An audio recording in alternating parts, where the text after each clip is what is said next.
Pramila, Assistant Professor working in Department of Visual Communication. Now we are going to study about writing. Writing is the process of using symbols. It means letters of the alphabet, punctuation and space to communicate our thoughts and ideas in a readable form. Generally, we write using a pen, pencil for handwriting or a keyboard for typing. With a pen pencil, we usually write on a surface such as paper or a whiteboard. A keyboard is normally attached to a typewriter, computer or mobile device. Voice recognition program allows those who can't see or use their hands to have their thoughts transcribed. To write clearly, it is essential to understand the basic system of a language. In English, this includes knowledge of grammar, punctuation, and sentence structure. Vocabulary is also necessary as is correct spelling and formatting. A writer may write for personal enjoyment or use, or for an audience of one person or another. The audience may be known or unknown. Taking notes for study purpose is an example of writing for oneself. Blogging publicly is an example of writing for an audience, unknown audience. A letter to a friend is an example of writing for a targeted audience. As with speaking, it is important to consider your audience when writing. There are many different styles of writing from informal to formal. Writing as a system of sign. We all know language or system of symbols. Writing is a system for symbolizing these symbols.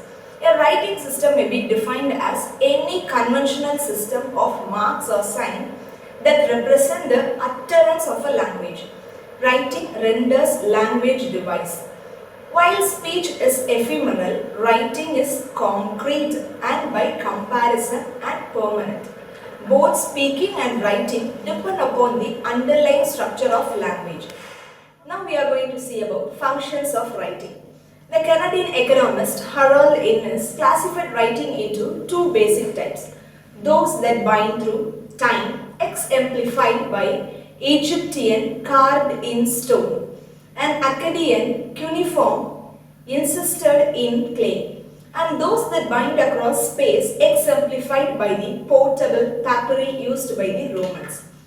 Writing used to store information may be considered to serve an archival function. Such writing may be used not only for constructing, accumulating and preserving records of political, religious, scientific and literary interests, but also for the more purpose of keeping trade accounts and records.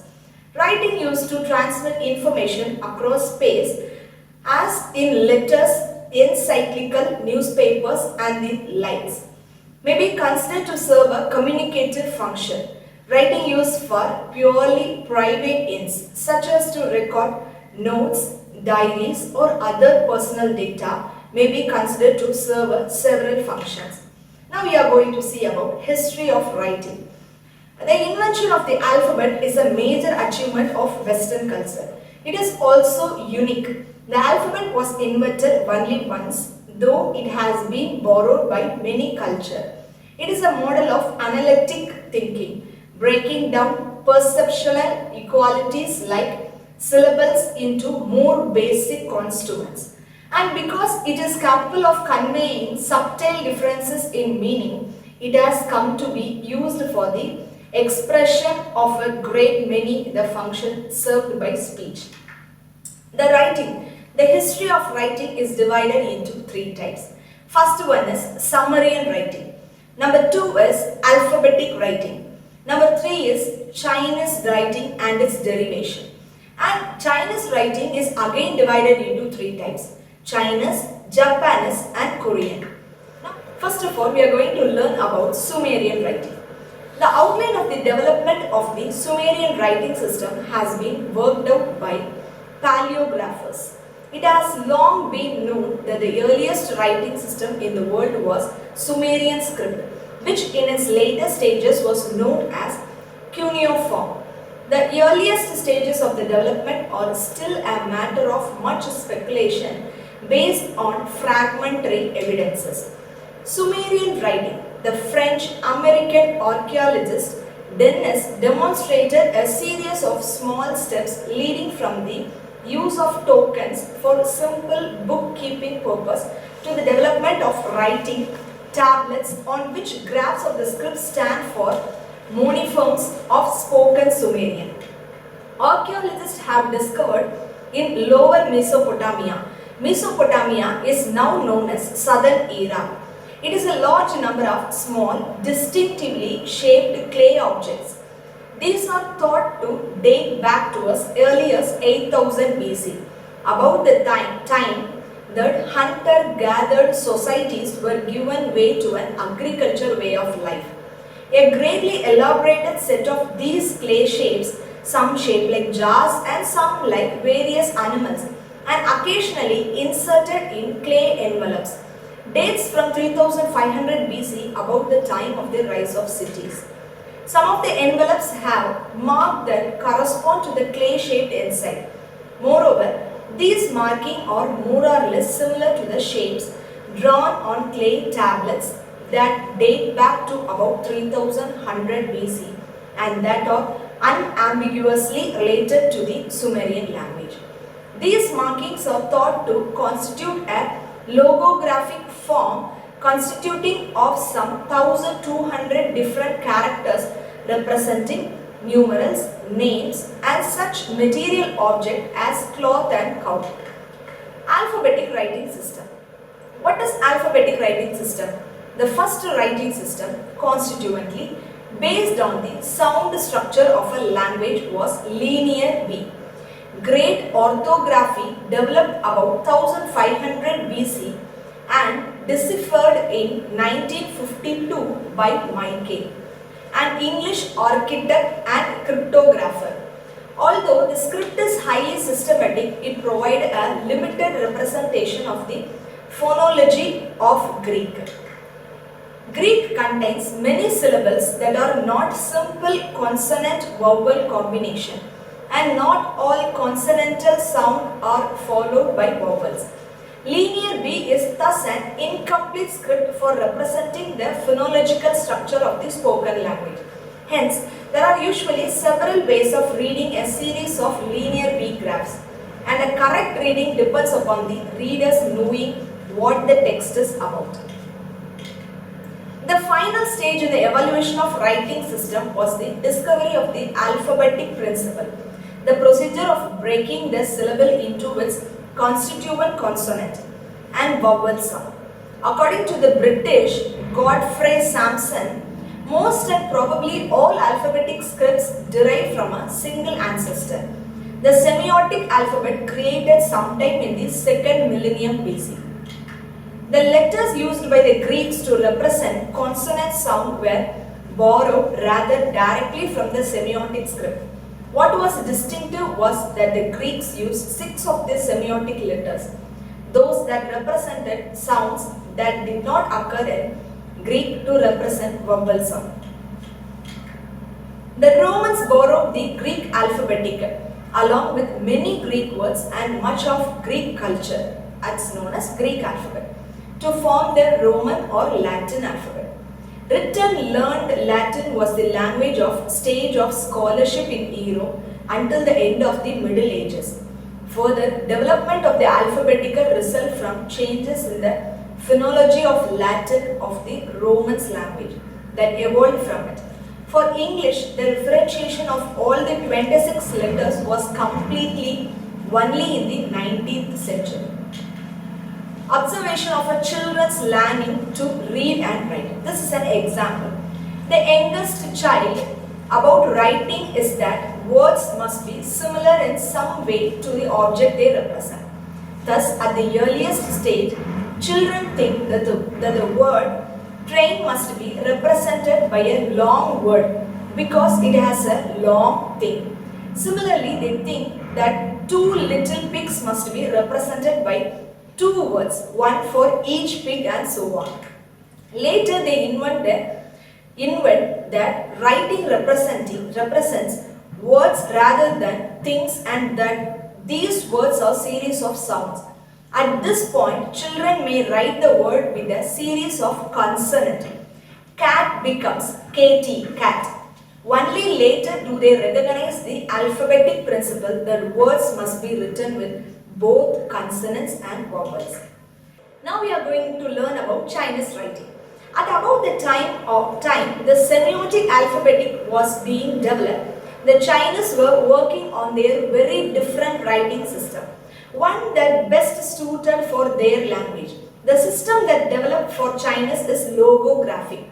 Basically, symbols represent meaningful units of the language. As in cuneiform writing, simple signs based on pictures soon gave way to complex signs that include reference to some. Still, a very large number of characters were needed, and by 1400 BC, the script included some 2500 to 3000 characters, most of which can be read to this day. To resolve the remaining problem of ambiguity, characters were modified so that sounds and meaning together could differentiate them. Although spoken Chinese continued to include many possible meanings for a given syllable, the written form became unambiguous. The correspondence between morpheme and graph resulted in about 40,000 characters. It means a literate Chinese person needs to know 4,000 letters per day. Attempts at simplification tend to reintroduce ambiguity and make the language more difficult to read. The existing written system has endured intelligibly through many changes in the spoken language. Now we are going to learn about Japanese writing. The Japanese came into contact with Chinese culture during the Chinese Han Dynasty in between 206 BC to 210 BC, and they began to write their own language in the 5th century.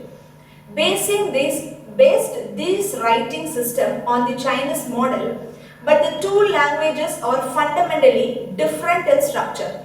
Whereas Chinese words are monosyllables, Japanese words often consist of several syllables. And whereas Chinese is an isolating language, Japanese is an inflected language. To write such a language, the Japanese developed a mixed system, partially logographic based on the Chinese system and partially syllabic, using the same characters in a second way of their sound values. Even with modern reforms, written Japanese is difficult to read ambiguously because of the great degree of homophony in the vocabulary. Now we are going to learn about Korean writing. Korea too was greatly influenced by Chinese institute and culture. Until the 20th century, the normal medium of written communication was in Chinese. Using the Chinese writing system, but beginning about the 6th century, the Chinese script was adapted to write Korean. The application of the Chinese script to the Korean language created problems almost identical to those that arose in using Chinese to write the Japanese language. Yet the borrowed kanji script continues to be used for some purposes to this day. The most remarkable development in Korean writing was the invention of Hangul by King Segon in 1446. It is a feature script consisting of some 24 letters that have a systematic visual structure directly related to the phonetic features of the phonemes. Now we are going to see about development stages of the language. A conventional proto-writing to true writing system followed a general series of developmental stages. The first stage is picture writing system.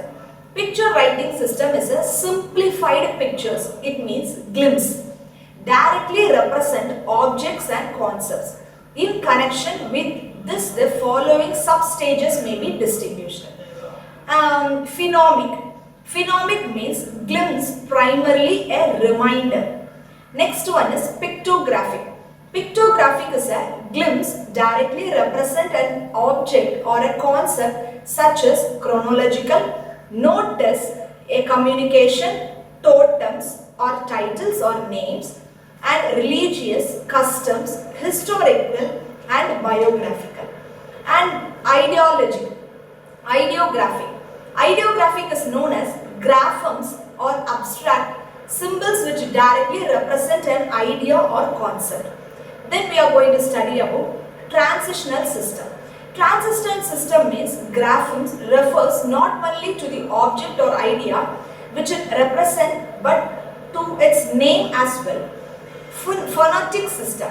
Phonetic system, we all know, graphemes refers to sounds or spoken symbols, and the forms of the grapheme is not related to its meaning. This resorts itself into a following substages. The substages of the phonetic system are verbal. Verbal represent a whole word. Verbal is otherwise known as logogram. Then next one is syllabic. Syllabic refers to syllable. Next is alphabetic. Alphabetic is known as elementary sound, which refers graphemes. Then we are going to know about elements of language. Language can be defined as a form of communication that allows intercourse between multiple people, that is arbitrary. Arbitrary in words known as individually, generally and constantly above. The first element of language is communicative. We all know communicative by definition is a willingness to disperse information. The ancient Roman society preserved records and instructed their progeny in the form and vocabulary, the lexicon of their language. Because of its communicative nature, the ancient language, Latin, existed for centuries. Perspective, generously culture which sustained that society. Now we are going to see about elements of language. Language can be defined as the form of communication that allows intercourse between multiple people, that is arbitrary, generative and constantly evolving. First one is language is communicative. Communicative by definition is a willingness to disperse information. The ancient Roman society preserved records and instructed their progeny in the form and vocabulary, the lexicon of their language, because of its communicative nature. The ancient language, Latin, existed for centuries, preserving generational culture which sustained that society. Number 2, language is arbitrary in nature. One word describes an object may very well be another. Such as the word door could as easily have been assigned to a window. The arbitrary nature of language can be called into question since objects have names based on whatever they were used for initially. However, for this brief treatment, it stands as a ruler for language. Number 3, language is structure. There is a pattern of organization that takes an identical shapes. The pattern are familiar enough to be identical to all other users of that language. Language has basic building blocks that set it aside from other forms of communication. It would be difficult to build a house without a blueprint. Even if there is no written blueprint, there is a mental template that exists to reference so that others can fashion something similar to the first house. In other words, for those out there thinking that they can build a house without a direction, it is not so possible. The direction are mental or physical. Even languages that have no written form have building blocks in common with the language that are written. There is a certain way to put words together to make them intelligible to the hearers. Number 4, language is generative. Language constantly creates new phrases, new structures. It generally more of itself. It is comparable to a living thing that reproduces, changes and even dies. Even though Latin is a dead language, those who speak it keep it alive or generate in speaking and writing it. New ideas are communicated with a language that could not be communicated well with gestures and grunts alone. Number 5, language is dynamic. Language experiences argumentation and refinement as time passes, which can be looked upon also with some question. But for this work, dynamic is a decent gauge for describing language. Dynamic in this case means that language has the ability to evolve and never repeat the same phrase with the same meaning in the same way without doing so on purpose. Language gives humanity the ability to be innovative because of its dynamic nature. Cultures, religious system and political system all use language to perpetuate hundreds of written form of speech. Language is a very efficient tool of persuasion because it is dynamic. A picture may be worth 1,000 words, but 1,000 words can clearly express an idea with little room of misunderstanding. Language as a tool of communication. It is absolutely true, language is a tool of communication. Though human beings can communicate without language, but non-verbal communication is very limited. The reality is language is the medium of communication. Language are nothing but the communication of one soul to another through written symbols and sound. These symbols represent equivalent meanings that need to be interpreted by the listeners. Every human being has the ability to speak, write and understand languages. However, not everyone has the gift of understanding. There are a myriad number of languages spoken and written in the entire world. However, they are the channels of expression of same universal emotion, feeling, knowledge and wisdom. Approximately, there are 6,500 languages that are spoken or written in the world. In order to become a skilled user of any one language, one really has to practice very hard. There are basically two levels of skill in languages. One is the ordinal level, which we learn by default owing to the exposure to a language. The other is fluent level of language skills that can only be acquired by conscious training. It does not happen, one has to make it happen. In order to be fluent user of a language, one has to master one's basic in the grammar, phonetics, spelling, pronunciation, structures, tone, intonation, clarity, creativity, innovation, reading, writing, listening skill of a particular language. Now we are going to see about coding of content in writing. Number 1, choose to be conscious within reason. Consciousness can be virtue. It can also be boring and choppy. To find a happy medium, avoid long sentences with linked phrases. Instead, write sentences that express one's thought and vary in language. A mix of short and medium-length sentences tend to hold your reader's attention better than long, complex sentences. Number 2, use active voice rather than passive. Active voice tends to convey ideas more clearly and with fewer words than passive voice requires. In sentences written in active voice, the subject performs the action expressed in the verb.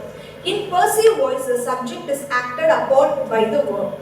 Overuse of passive voice tend to make prose flat and uninteresting, and passive voice sentences tends to be awkward. Number 3, give examples when it is appropriate to do so. If there is any doubt about the meaning of a code provision, use an example to provide clarity. Number 5, don't attempt to write polished prose when drafting. You know DREP, draft, review, edit and polish. Draft the entire code without being overly concerned about grammatical errors, punctuation and word choice. Once you have a draft on paper, review it carefully for clarity, content, conciseness, grammar, spelling and punctuation and clean it up. Edit the cleaned copy, paying special attention to word choices and meaning. Finally, polish your final draft with the understanding that the next tip may just bring you back to this tip one more time. Number 6, read your work aloud to yourself. When you read your written work aloud, you will find errors and point of confusion because you have involved another of your sentence. After all, you have thought about the code, written at least 2 drafts, edited a draft and polished the text. Hearing the words may detect problems that your eyes, which are used to seeing the copy, have missed. Number 7, make your writing look easy to read. Take a look at your final draft and ask the critical question. How does this look to me? You want this final draft to look professional because the reviewers you will pass it to next will judge what you have done based on its appearance as well as what you have written. Avoid using words and phrases written all in capital letters unless they are acronyms or unless they are specialized terms that are always written in fully capitalized form. Avoid presenting material in lengthy stretched off italics. They are hard to read. Avoid odd type fonts, especially those that mimic handwriting. Eighth one, ask others, especially your hardest critics, to read what you have written. Once you are satisfied that what you have written makes sense and looks good, obtain the opinion of others. Sure, you can have some of your friends read what you have written. They may give you good feedback or they may sugarcoat their comments to you. But if you choose the critics who are the hardest judges of your work, you will know that they are being candid. If you secure their approval, you have succeeded. Thank you.